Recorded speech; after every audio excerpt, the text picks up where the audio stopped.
The late afternoon sun cast long shadows across the weathered wooden buildings of the Double Creek Ranch as 52-year-old Jonas Mitchell sat on the edge of a wagon wheel, mending a piece of leather harness.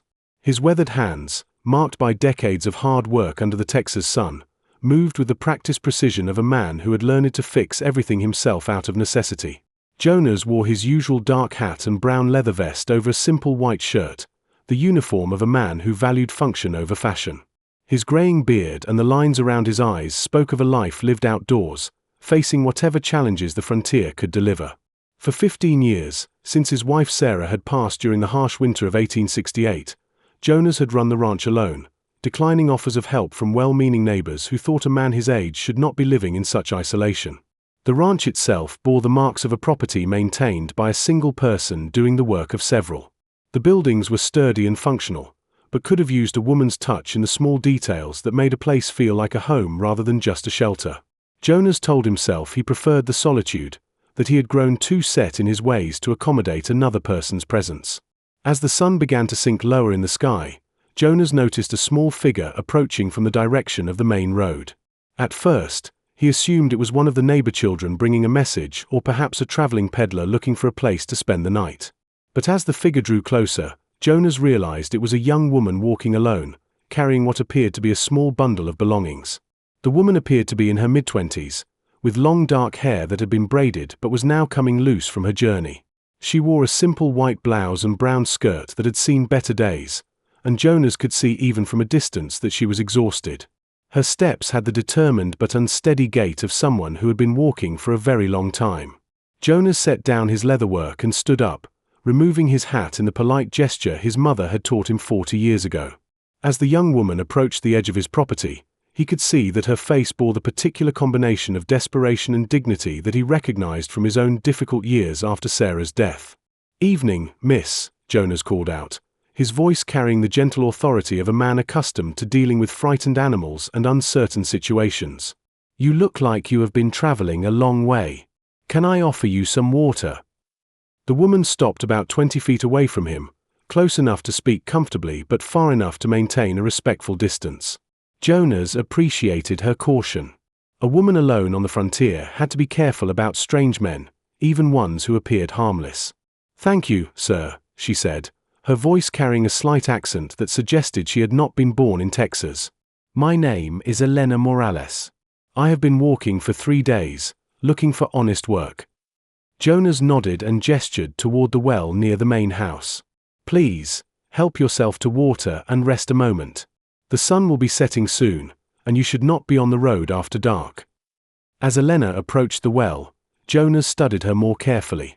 Despite her obvious exhaustion and travel-worn clothes, she carried herself with quiet pride. Her movements were graceful and efficient as she drew water from the well, and she was careful not to waste any or make a mess. These were the habits of someone who had been raised to respect resources and work hard for what she needed. "Forgive me for asking, Miss Morales, but what kind of work are you seeking? There are not many opportunities for a young lady out here in cattle country." Elena finished drinking and turned to face him directly. In the golden light of the setting sun, Jonas could see that her brown eyes held intelligence and determination, but also a weariness that went beyond physical fatigue. "Sir, I must be honest with you about my situation," Elena said, her voice steady despite the obvious difficulty of what she was about to say. "I am not just looking for work. I am looking for a place to belong, a home where I can contribute and be valued." Jonas felt something stir in his chest, a recognition of loneliness that he had spent years trying to ignore. "Go on," he said gently. Elena took a deep breath and looked directly into his eyes.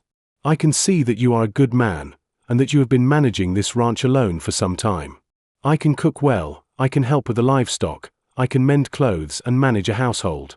And if you are willing, I can bear you children and help you build something that will last beyond both our lifetimes." The words hung in the air between them like a challenge and an offering combined. Jonas felt his heart begin to beat faster, not from any improper thoughts, but from the recognition that this young woman was proposing something he had not dared to hope for in many years, a true partnership. "Miss Morales," Jonas said carefully, "that is a generous offer, but I need to understand your circumstances.